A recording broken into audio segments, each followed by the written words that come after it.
আল্লাহর রাসূল হাদিস শরীফের মধ্যে বলেন ক্বালা নবী সাল্লাল্লাহু আলাইহি ওয়াসাল্লাম আরবাউ ইযা কুননা ফীক, চারটা গুণ যদি তোমাদের ভিতরে থাকে, চারটা গুণের যদি অধিকারী তোমরা হও, ফালা আলাইকা মা ফাতাকা মিনাদ দুনিয়া,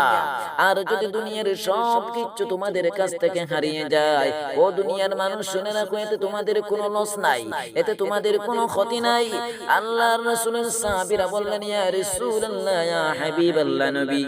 আমাদেরকে একটু বলে দেন, আমরা দেখি তো ওই চারটা গুণের ভিতরে আমরা আছি কিনা, ওই চারটা গুণের অধিকারী আমরা আছি কিনা। আল্লাহর রাসূল বললেন, এক নম্বরে হিফযু আমানা,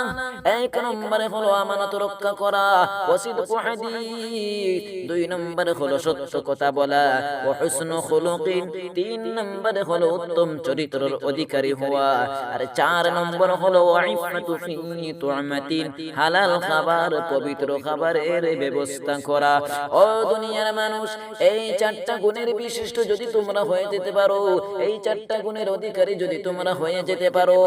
আর যদি দুনিয়ার কোনো কিছু তোমাদের কাছে নাও থাকে, তাহলে তোমাদের কোনো লস নাই, তোমাদের কোনো ক্ষতি নাই। এই চারটা সিফাতের উপরে যদি তোমরা অটল থাকতে পারো, অবশ্যই অবশ্যই আল্লাহর জান্নাতে তোমরা যেতে পারবে।